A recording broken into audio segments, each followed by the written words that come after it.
Thank you, Danielle. Thank you. Well, good morning, folks. Welcome to the July 28th service, Sunday service at the Unitarian Universalist Church of Tucson.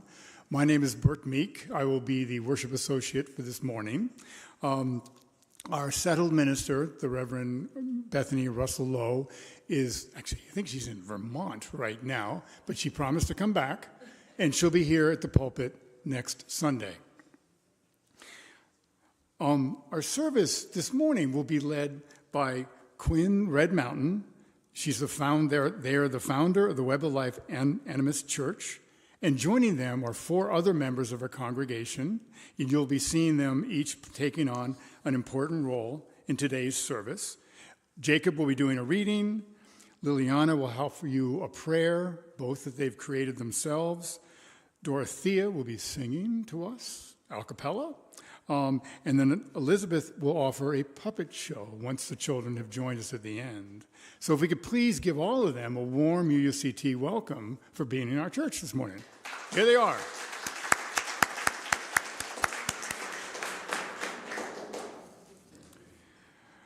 As we are reminded, we talk every Sunday that COVID is still with us. And we were reminded of that last week when Helen, who was going to be the worship associate, last Sunday, she came down with COVID. Brian stepped up nobly to cover for her.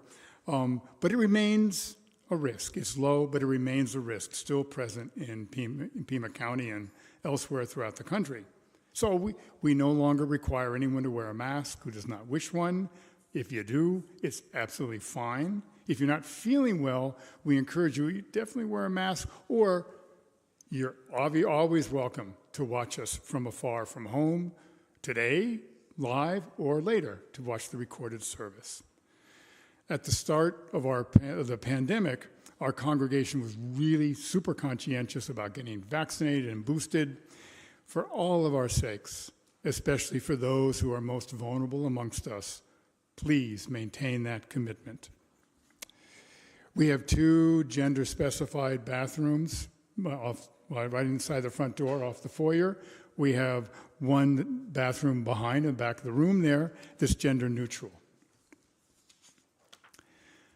So now, as we move more deeply into the sacred space of worship, let us remember that our community strives to become as varied as the blooms of the Sonora Desert, so that we may better reflect the wonderful diversity with which southern Arizona is blessed. So when I beckon to you each time, please respond, we welcome you. So whether you walked or whether you rolled or whether you skipped into our sanctuary, there we go. Wherever you are on your spiritual journey, whatever cultural or ethnic background you claim, whomever you love, however you choose to identify your gender, and in whatever way you express it, thank you. Let me move to the call of worship now. This specific piece I'm going to read is entitled Committed to Respond. It's an excerpt from an essay written by Lynn Harrison. Their essay is one of a collection of essays entitled Pagan and Earth-Centered Voices in Unitarian Universalism, edited by Jerry Hildebrand and Shirley Ann Rank, who actually was a minister for a year back in the church I was at back in Maine. Here's what Lynn Harrison had to say. We are committed to respond to the call of a wounded world. We join together this day with loving hearts and hands and minds, embracing the interconnected web of water, air, and earth. We light a fire of sustaining hope, ever bright with love and with justice. May we bring forth this day new wisdom, new strength, and new courage in order to create a new world, not of wealth, but of well-being, a world of new peace and abundance for all. As we give thanks for this earth, our shared and our singular home, may we dedicate ourselves to its ongoing care. rising to the calls deep within us and all around us. May we respond today, and may we respond always with courage and with love. It's time now to light our chalice. And the words will be up there for all of us to read together. This is entitled Thirsty, written by Gregory Pelly. There we go. And so we gather from the ebb and flow of our lives, thirsty for connection to others, thirsty for connection to others, thirsty for a connection to a larger life. We light this chalice, all be filled with hope and joy, and filled with compassion and love. Here may we be filled so that we may pour ourselves out into the world. As we have lit our chalice here in Holland, all of you at home, if you have a candle or a chalice, please go ahead and light that to join us. Brian. Would you please rise as you are able to sing Blue Boat Home? It's 1064 in the teal hymnal if you've got one near you, and the words will be projected on the screen for those of you that are still learning the hymn.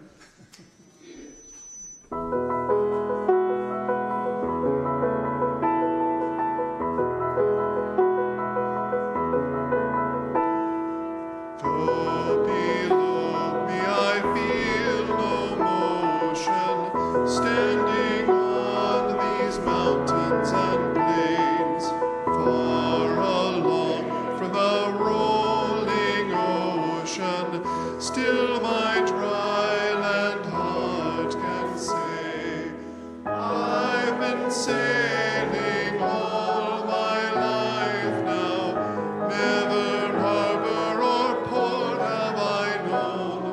The wide universe is the ocean I travel, and the earth is my blue boat home.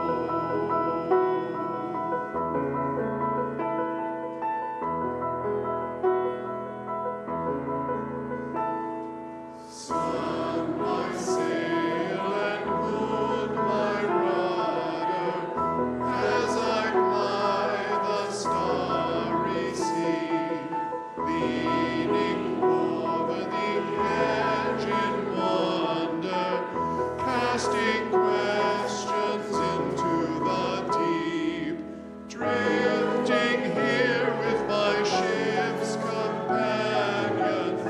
Are we kindred pilgrim souls, making our way by the lights of the heavens in our beautiful blue boat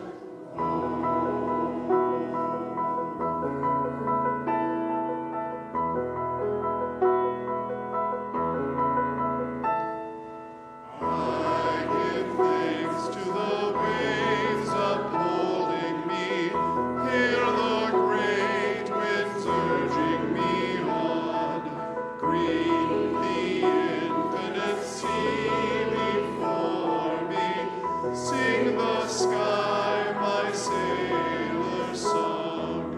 I was born upon the fathoms, never harbor or port have I known. The wide universe is the ocean I travel, and the earth is my blue boat home.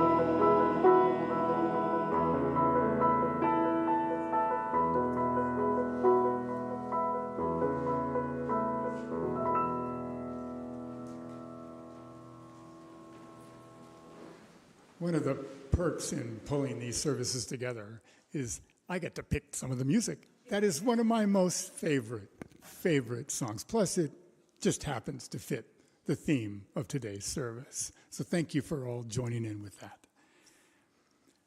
It's time now for our ritual of joys and sorrows that we participate in each week. Thank you, Liliana. Remember all of us carry both joy and sadness within us. Now, how we feel may not be the least bit obvious to those around us, but our emotions are very real and very present for all of us. And then we need a time and a place to honor those feelings. This is our shared bowl that we use for joys and sorrows. Each week, you'll see that it holds the big rocks to signify our collective celebrations and mournings, which we will now place in the bowl.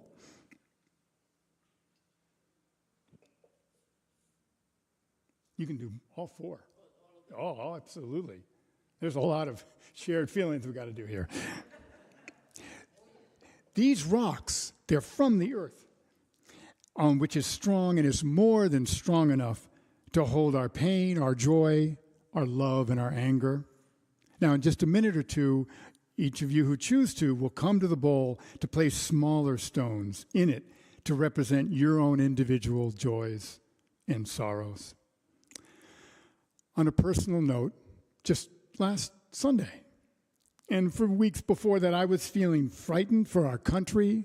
I was feeling terrified for our planet, fearing that President Biden would not be reelected. But with his selfless decision to withdraw his candidacy just after we finished the service, I am hopeful that all the gains made under his administration will now have a good chance to continue under President Harris. And I feel hope again. I'd missed that. We who live in the desert know that water is a life-sustaining but a very scarce resource. Let us remember those who are walking through the desert right now without water, without access to it. So to recognize them, we pour water from this jug over the stones, the large stones. The jug is decorated specifically to show that our partner, No More Deaths, leaves these in the desert, and the decorations are there to show that this is a gift for those making the perilous journey. Let us also take a moment to remember those desert people who first came to this place, whose land was stolen in successive acts of displacement and genocide. So we honor the Hohokam, the Yavapai, the Totem, the Yaqui, and all those indigenous people who are no longer with us as tribal entities. So for this ritual, those of you who wish to share your joy or your sorrow can do so online. You can go to menti.com and enter this code, 8603-2108. And some folks have already put their thoughts in. Now, those of you who are here in Holland, you also can participate through Menti by going to Brian Moon, and he will use his computer device there to connect. But if you wish, you may come forward in just a minute to place your stone of your choosing, or stones, to symbolize your own individual joy, your individual sorrow. Liliana, thank you. Then please return to your seats. For the rest of us, please remain in silent contemplation of your own feelings and in support of those who come forward. Please.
I'm always touched by the intentionality that many of you use to choose which stone speaks for you and how you are feeling. Let's read folks from Menti, their thoughts. Ooh, 9 folks. Oh, I can connect with this. So glad that Kamala is in the run. Yes, yes. Sending prayers for a family doing a really hard thing this week. I'm glad for the video stream, there we go, so that I may watch from home as I am, oh, there may be more, but I'll get that, the other one next. I have a strange sense of hope since around 1:46 last Sunday afternoon, a little heavy knowing the dirt that is about to be slung. I can't argue with that. Water is running in the upper Tanque Verde Falls. I didn't know that. Yay, swimming time for those brave souls. Anxiety in looking for a new job. Joy in the beginning of a new creative artistic endeavors. A sick cat here for another week, grateful for every day. And was there more for the bottom left-hand one? No. Nope, that's it. Okay. We'll fill in the blanks. There we go. As I'm able to attend, I'm feeling not feeling able to attend today. Thank God for socialized medicine. I got them all, right? Good.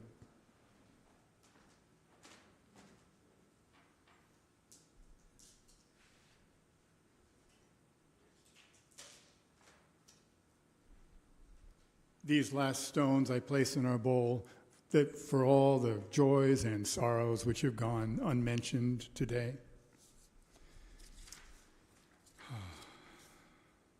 So, Jacob, you're up. Way up.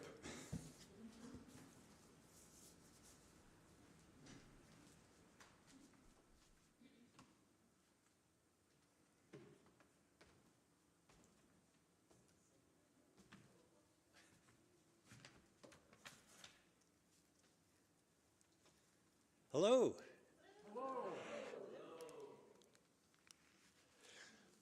My name is Jacob. I'm the labyrinth maker at Web of Life Animist Church. And I want to say thank you very much for the opportunity to be here and participate in your service. A few words about water. Animism is the experience of spirit.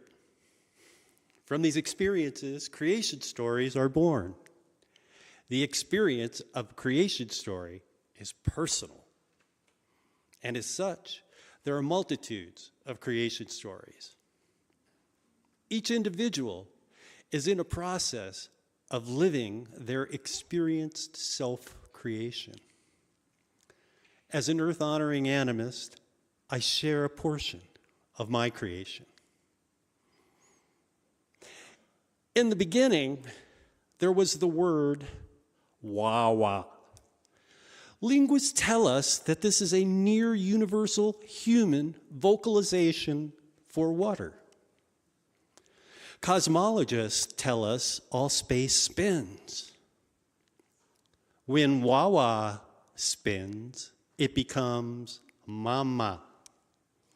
And from mama wah-wah, all things begin. In the spinning dust of the first beginning, the unsettled dynamic became gravity, taking the form of a dusty spinning disk. As gravity grew, new properties emerged: high and low, hot and cold, more or less. In the collisions of growth, as the dust danced with gravity, sparks flew. Let there be light. And in this light, Mama Wawa created a unique spirit molecule, water. The new space water flew away from its creation to smaller disks of dust. The coalescing dust became a semi-solid sphere of rock, that continuously collided with that which it had attracted.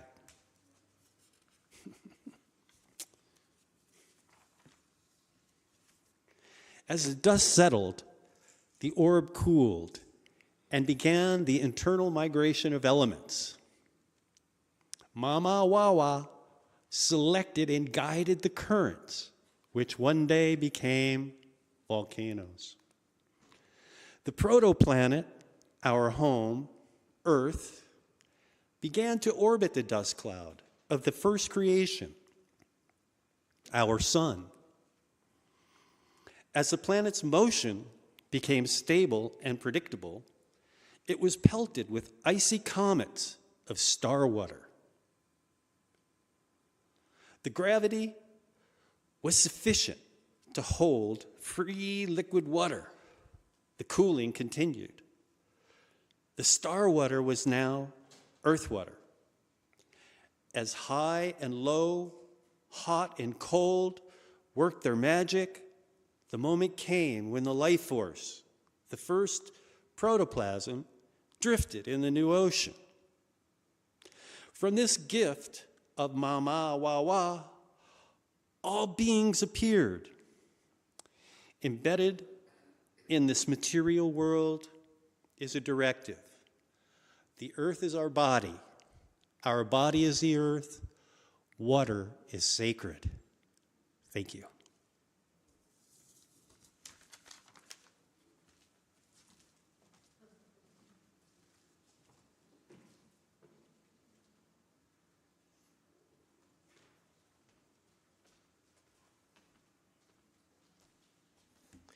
Greetings, everyone. It's good to be with you. My name is Quinn, and I am the founder of Web of Life Animist Church. We often call ourselves Web of Life Animists, and it is a blessing to have been asked. Thank you, Watercolor, for bringing it up and getting us here. And when I heard, I was going back and forth with Bert. I'm like, well, is there a focus? And he said, well, this month our focus is water. I'm like, we're in, because we love water, right? So that's something that I knew that we could share with you. It's something, a being, that's kind of when I said to him I wanted to focus on water as a being, or water as an entity unto itself with its own consciousness. And he said, oh, that's interesting. So that's what we're working with today. And so as you might be thinking, well, I don't know, I've heard the word animus. Oh, by the way, I want to say hi to everyone who's watching, and so you're involved with this too. So animism, any one of us might think in here, in this room, that we would be considered earth-honoring people, that's important to us, that we look out for the planet that we live on and that we are deeply affecting. So animism, some of you might say, well, I don't know, I've heard the word, or you might not consider yourself an animist. But how we talk about animism, and the way we talk about it is not the way, right? It's just there's so many ways to use words and how people might talk about it. As far as ancient lineaged indigenous people around the planet, they probably would not call themselves animists. They would just say, what? We're just who we are. This is common sense. We've always done it this way. But nowadays, especially for those of us who've been taught to forget many things, it is helpful to have words to help us bring things into being, right? So many times I've said what I'm about to say to you, talked a little bit about animism, and they're like, oh, there's a word for how I am. I'm not just weird. I'm not just the weird one in the family, right? Or because I like to connect with other beings other than humans, that it doesn't mean I'm strange, that it's a way. So how I like to talk about animism in the very simplest way is that we're all connected in the web of life. All of us. So humans, of course. And as far as humans, that animism in its massively diverse ways, but also our massively similar ways, planet-wide, that we animists, that way of living with the earth and all of its beings talk to us, we talk to it, we're here together, we're all made up of the same things, that it's really the original way of humanity. What we would call religions now came much later. And so for thousands and thousands and thousands and thousands of years, we've been here on the earth, and not to say that, the only life is on earth, but there have been lots of contact kind of experiences from seemingly beings from other places. But this beautiful planet of ours is our home, and that we are part of that home. So we're not separate. That's one of the things that's been told to us by all the systems and the religions and such that try to make us as humans feel separate and possibly even better than, more important than, that we as humans have the right to do as we will because we are higher on the chain, so to speak, or the pyramid than all the other beings. But earth-honoring people know that that is not really the way it works. And so we might try to think we are, and yet there can often be folly, of us trying to remember our place in the web of life. So someone might say, and people have said this to me before, you mean like a rock can talk? Or, what do you mean everything has its own life? Everything has its own energy? Well, yeah, in its own way. Another arrogance maybe of humans is that, well, if we don't understand it, it's not true, it's not real. Well, there's a lot. I think we're in the age where there's a lot that we're realizing that we don't really understand that much. It doesn't mean it's not real. So, let's say other than humans, beyond humans, sometimes people say that trees and plants might have their own consciousness, right? There's lots of stories of people who have dreams. So anyone who's drawn to like herbs and herbalism and such, a lot of times they say, this plant came to me in a dream and told me what to use it for. I don't think that's imagination. I think that is actually the connection of a living being with a consciousness that wants us to know how it can help us.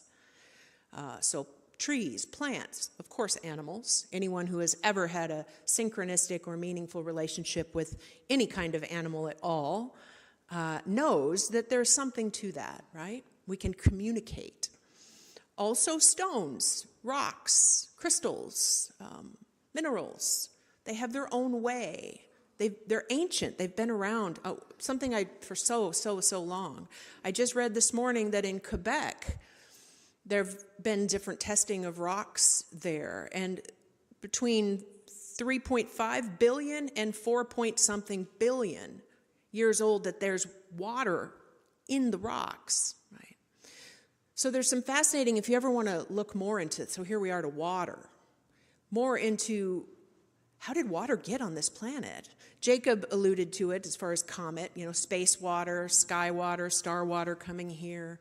But it was a very, very, very long time ago. And this is when we are now seeking to go somewhere else, possibly, humans.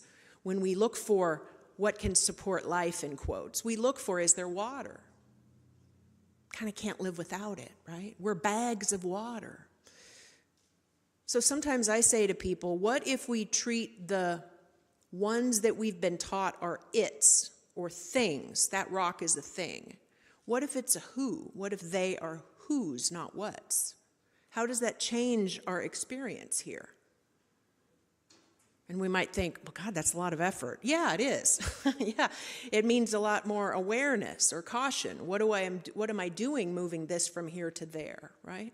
But that's one of the consistencies worldwide. But when we as humans are going to do something, we need to take into account the effect it might have on the web of life. Okay, so all that being said, then we come to water, which is our subject today.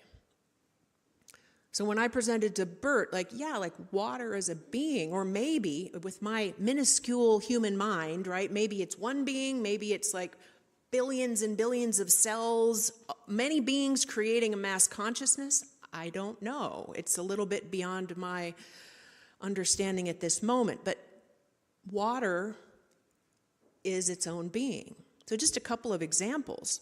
One is, I'm sure almost everyone in here, if not everyone, has heard about Dr. Emoto's work with water and how watching water molecules change, taking high-speed photographs of water molecules when they are engaging or interacting with humans and our thoughts, our feelings, and our words, of how water molecules change in response to what we are in, how we are interacting with the water. It's pretty amazing. The other thing that I just saw in, so we have a Facebook group called Animism Now, and I don't even remember what the post was about, but an Ethiopian man that hovers in that group from Africa, like grew up in Africa, and he was very drawn to us using the word animism. What do you mean? What do you mean when you say animism? And I told him, and he said, oh, well, a lot of people where I grew up that are traditional ways, we would call ourselves animists often. I'm like, oh, really? Right? So he wrote, and this is about water. Now, the act libation is used in lots of cultures and lots of traditions, but this is what he wrote. In many parts of Africa, libation, the sprinkling of water on the soil, is a spiritual connection with the earth. It offered, so it, meaning the water is a spiritual, it offers a pathway and a medium for human communications with the spiritual world, the physical world, and the universe. This is a common practice by animists, and I would say that's a common practice all over the world, that water is an intermediary. Water is a conductor of energy, we know that, a conductor of electricity, right? We are bags of water, each of us, with some bones to hold us up and a big skin to hold us in. So for the rest of my time up here, I'd like to just, maybe if you could soften your linear mind or your logical mind and listen to the words I'm about to say. I would just like us to really ponder the water that is everywhere in us and around us. And how does it shift our interaction when it's different than, oh, that's some water. If we're like, oh, hello. I've heard multiple indigenous people talk about traditional practices of introducing ourselves to water, a new body of water that we haven't met yet, rather than just splashing into it, assuming that we can just go. We could touch it and say, hello, my name is Quinn. And maybe we'll get a feeling of a yes or a no about whether we're welcome in that body of water. Okay, so let's start in our skin, in our bodies. So all the way, so even before we come out in this air-breathing world, we begin our existence for however many months we are blessed to be in the waters of our mother, breathing that special form of water that gave us life.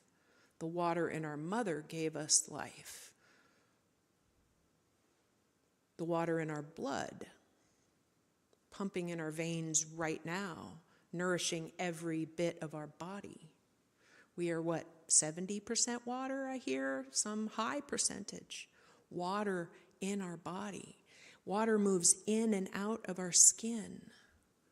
It's the water in our sweat. Even if we're not sweating, that's a tricky part of the desert, is it's so dry we can't even feel ourselves sweat sometimes. But we're still losing water, so we need to bring water into our body. Water in our tears. Tears of joy, tears of sorrow.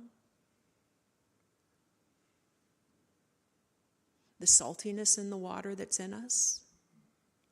The perfect concoction of salt and water.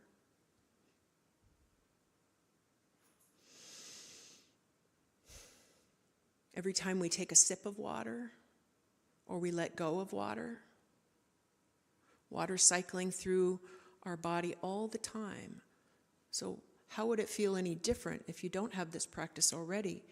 If you say, water, thank you for nourishing me, as if you're talking to a mentor or a wise one or an elder. Thank you for nourishing me. And then moving outside of our skin. We've been having rain lately here in the desert, so water falling from the sky. Water in the air. They can take water out of the air now for drinking, where we wouldn't think there's enough water for that. So we're breathing in water on the air. We're exhaling water as well. Our water and air feeds the other beings here. So the water that is on this planet, the water in us, the water you're going to sip today, has been around on this planet for billions of years. And we share it with everyone else, every other being. That is a web of life. Also now, there's so many places, nature places, that are having different versions of a hard time. Some of it is not enough water. Others is too much water. I think that's one thing we're learning about climate change is with more heat, the air can hold more water. The oceans get warmer. So if you grew up here or you grew up somewhere else, maybe there's a body of water that was important to you or that impacted you as a young one or a younger one. A body of water that you got to know or that you crossed regularly or that you said hello to or you drove across. Your parents did. You went, whatever happened, that body of water, is it even still there? But whether or not it is, maybe you could send it a gratitude, a feeling of gratitude to that water.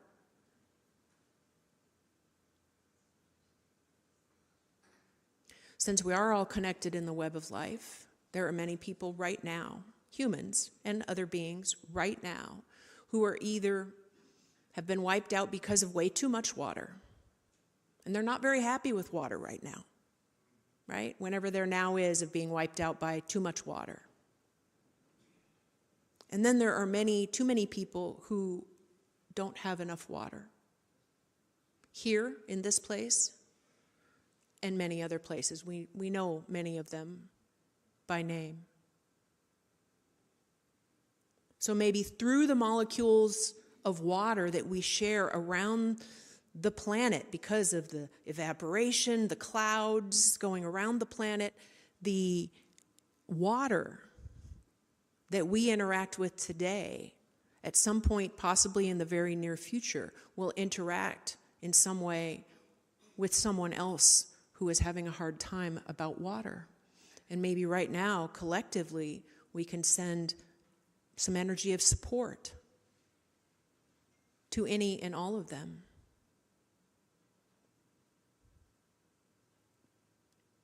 Water, like fire, even like air, it's a balance of just enough.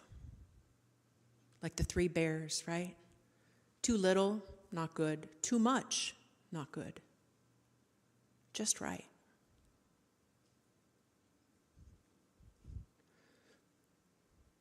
So what would it change within us if we enhance our internal communication with the great being in all of its multitudes and ways of water? Say, thank you so much for being here on this planet, and communicate with it, but where it's needed and how much. Like it were a wise one that is traveling around and we ask it to visit the people that need it most, and maybe no need to overload people who have too much right now. And if that idea is new to you, good.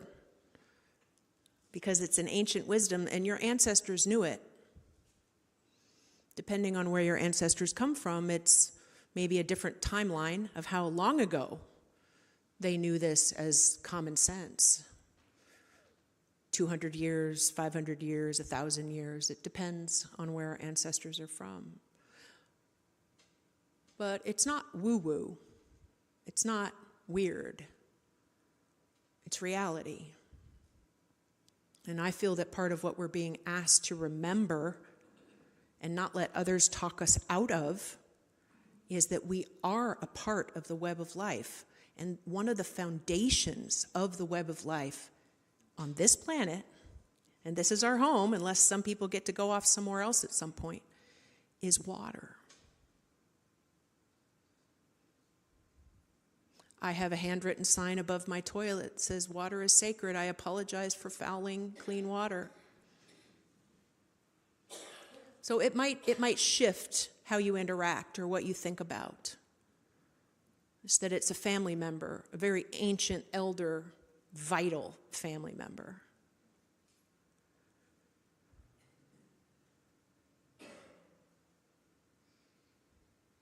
So thank you for listening, and water is sacred. Water is our ancient ancestor of all of us together.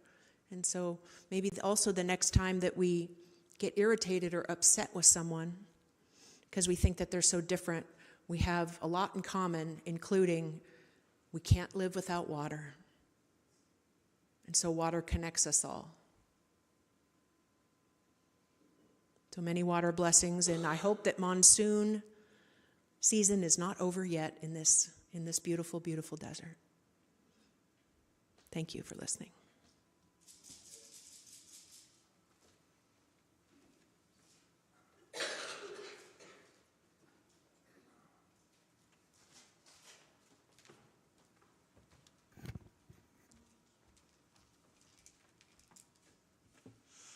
Hello.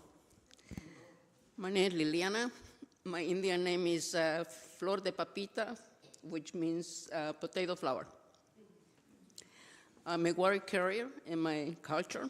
So I will tell you a little bit about how we see water in my culture in South America. I am half Indian, I'm half Italian, so I have the two tribes in my bloods. And let me just tell you what my grandma taught me about water. Water is sacred. Water has mystery. Water serves to cleanse us, not only spiritually, but also physically. When we're dirty, water cleans us. When we're dealing with very hard times, water cleans us to get rid of that energy so we can see clearly, think clearly. Okay, so water for us is very, very sacred. My grandma used to say, we don't need the priest to bless the water. We can do it ourselves with our own prayers. We can bless the water. And all waters are already blessed by the Creator.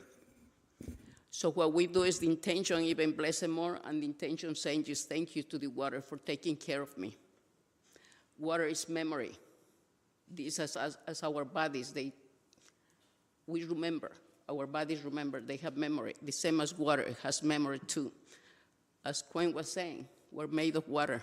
70 to 80% of water we are. The way we see water is when we're going to cross a river, we put water in our lips to ask the water spirit to give us permission to step into the water.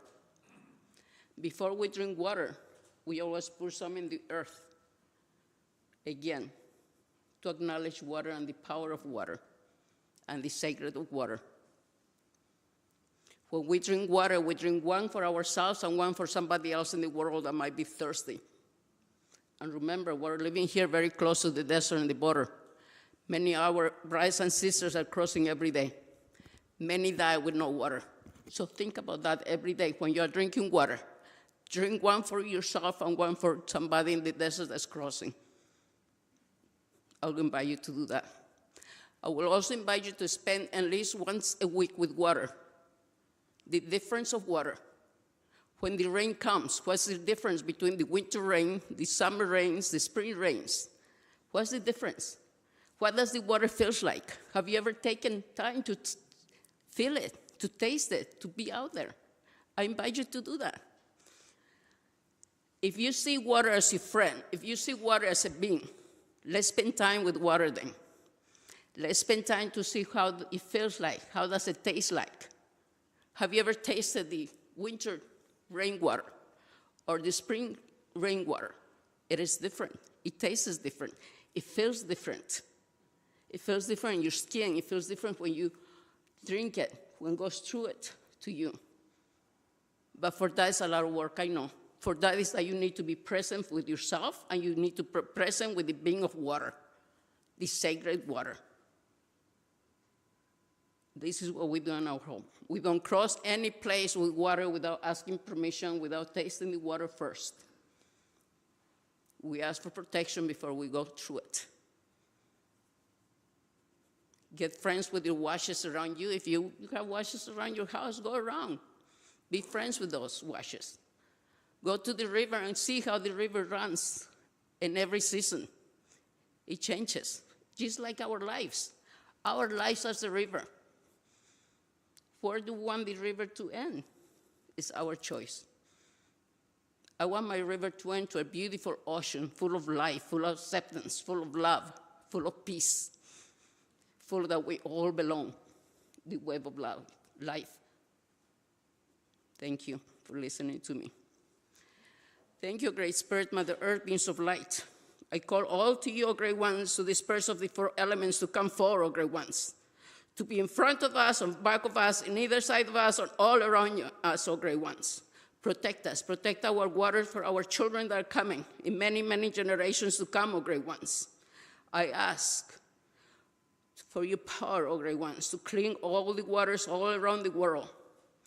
I ask you for us to have conscience, to be present for the water, to pray to the water, to share the water.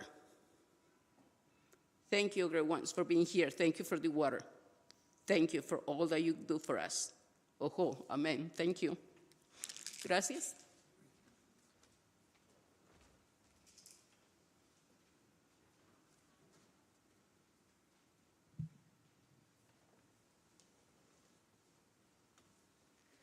Hello, everyone. Thank you so much for inviting us here. My name is Dorothea Nobile, and I am a metaphysical pastor and animist minister and pastoral counselor. So I'm very deeply appreciative of your having us here, and I'll be singing a song called Waterfall.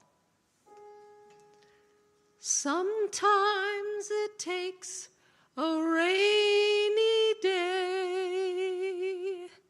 just to let you know everything's gonna be all right, all right.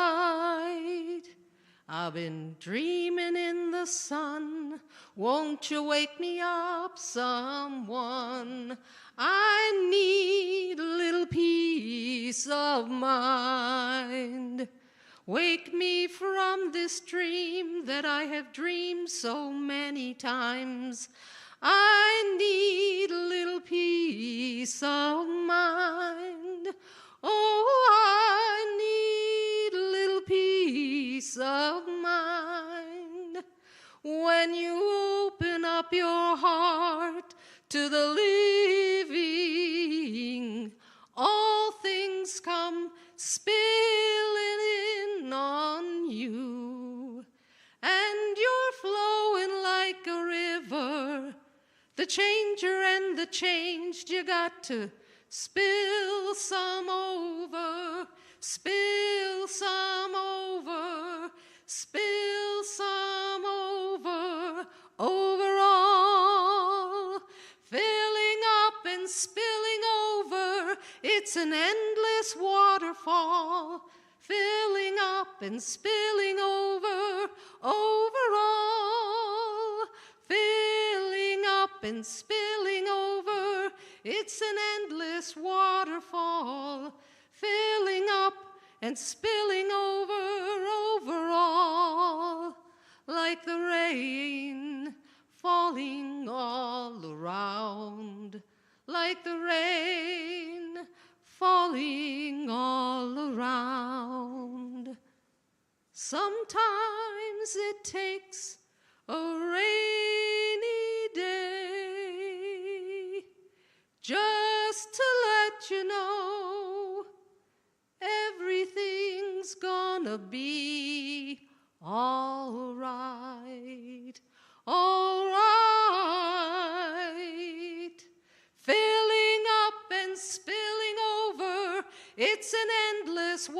waterfall, filling up and spilling over all, filling up and spilling over. It's an endless waterfall, filling up and spilling over all, like the rain falling all around, like the rain falling all around.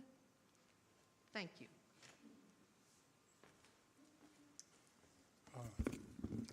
Thank you, Dorothea. Thank you. With your permission, Danielle, may we skip the interlude?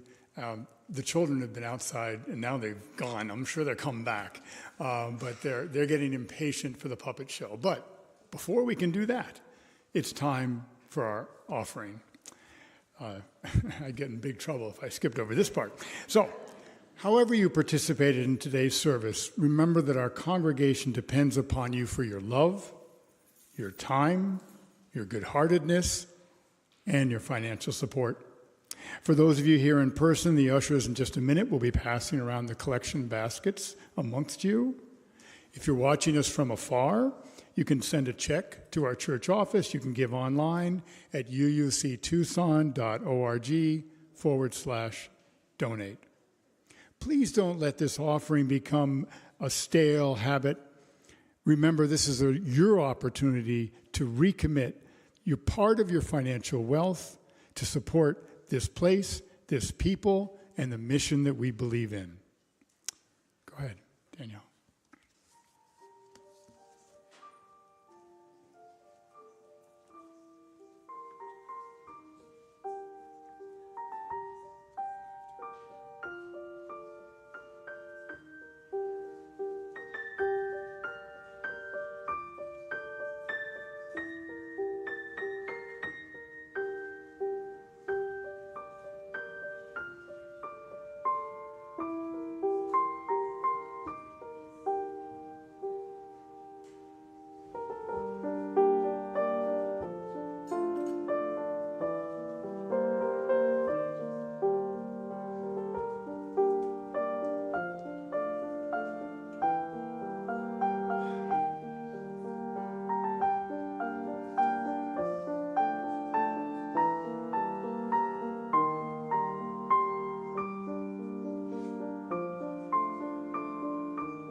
Thank you, everyone. So in addition to the announcements that scrolled on the screen and that you can find in our newsletters, I have two for us today.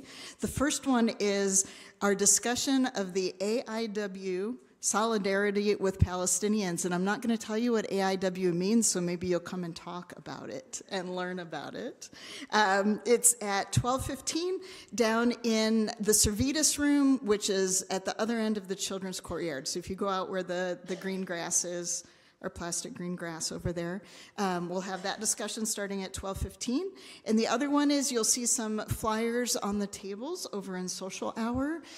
We are doing a supply and dollar drive for the Humane Society of Southern Arizona. Our kids will be going on August 11th. Everybody is welcome to go with us to deliver our supplies and meet some animals with the Humane Society.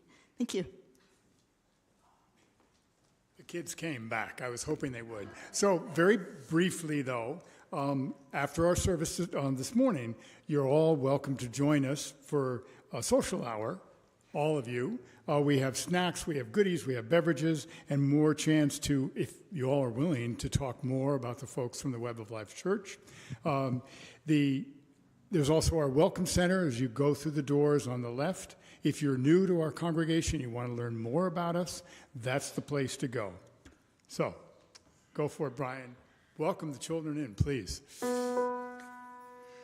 We are grateful for the endless blessings we receive beyond what we could have conceived, for this journey that led us here and this path to follow of a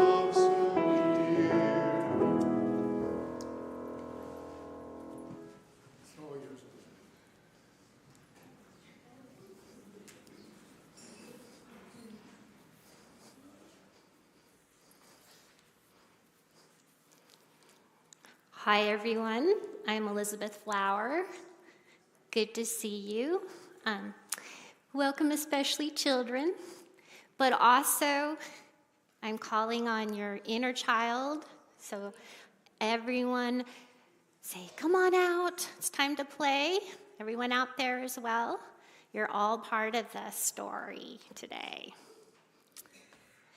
This story is called Toad Calls the Rain.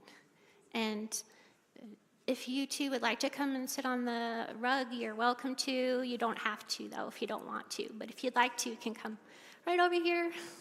It's up to you. So Toad calls the rain. On a warm July evening, animals and people gathered. They were having a party. There was lots of laughing and dancing and jumping and singing. La, la, la, la, la, la, la. Let's give that a try with our puppets and our inner children. Whatever sound your animal would make, it's your turn to do that now.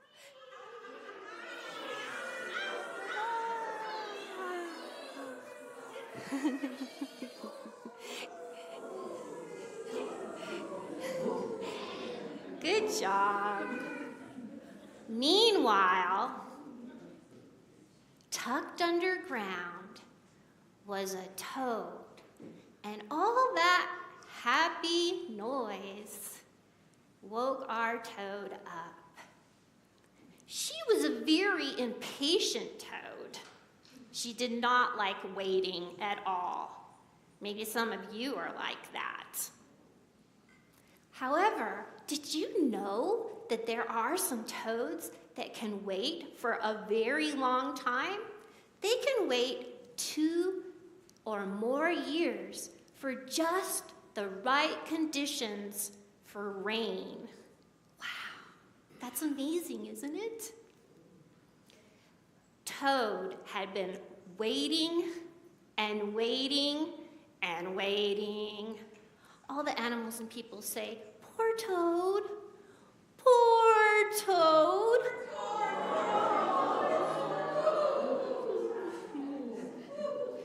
When Toad heard all that noise, she thought it was time to wake up. So she peeked her little head out and she began to croak. Croak, croak, croak. Her croaking woke up the other toads, and they were very grumpy. They said, "What is that ruckus? Who's making all that noise? Be quiet. Go back to sleep. It's not time to get up yet." All of the animals and the people said, "Not yet, Toad." Not yet, Toad. Toad had to go back to sleep. She had a hard time getting to sleep. She tossed and turned and tossed and turned. Finally, she got to sleep. And when she fell asleep, she began to hear rain getting called in with a chant. And it went like this. When you call the rain, do not beg. No beggars for rain. Instead, open your heart and let the joy in. All the people and animals said, "We can do that." So if you're at home, if you're right here, let's see you do that. Open your hearts. Open them up. It's like a secret little door there. Open it up. Come on, bring that joy in. You have to physically bring it in. I see some animals not doing that. Come on, follow through. Good job. There you go. Come on, you want joy in your life? Good job. Well, all of a sudden, heard some bells.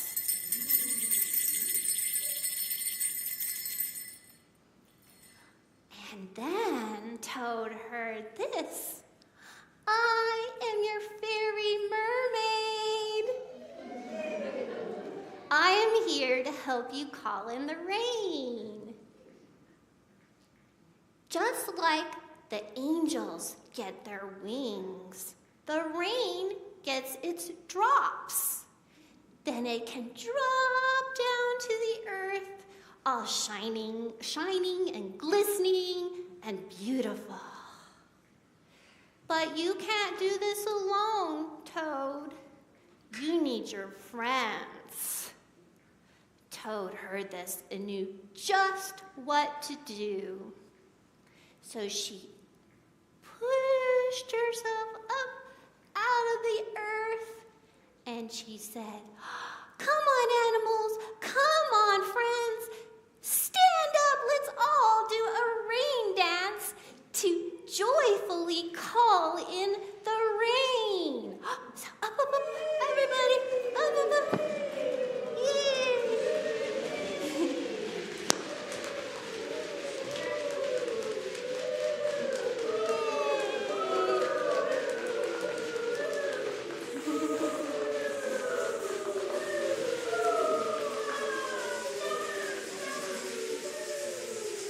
Yay! And that is how Toad and all Toad's many friends called in the rain. Thank you, Toad. Thank you, friends.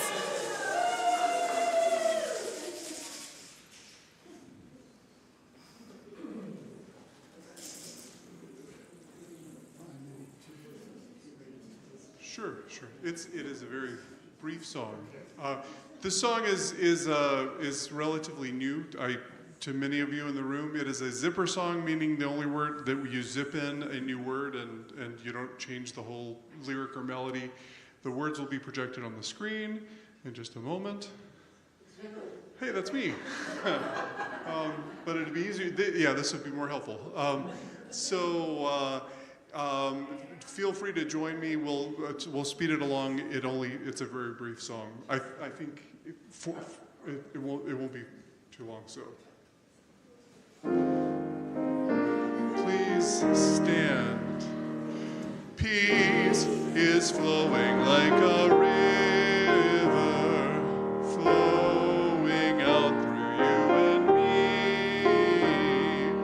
flowing out into the desert, setting holding all the captives free. Joy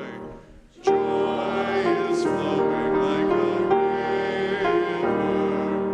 flowing out through you and me, flowing out into the desert, setting holding all the captives free.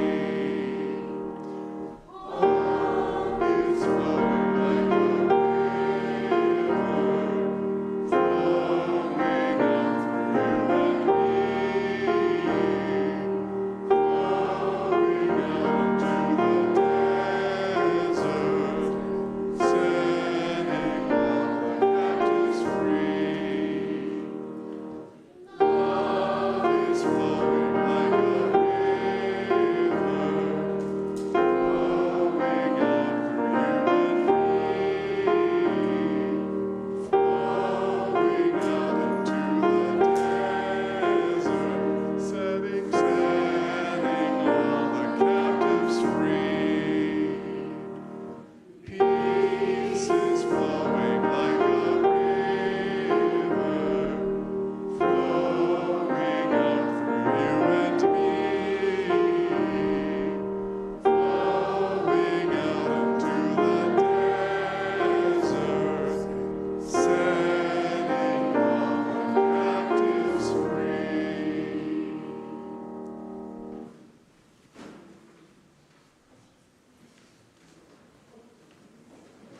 That was my solo cue.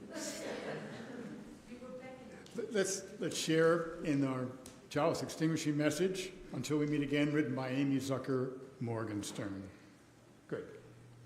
May all our hours together be blessed as this one has been, by open-hearted sharing, learning from one another, and making beautiful harmonies together.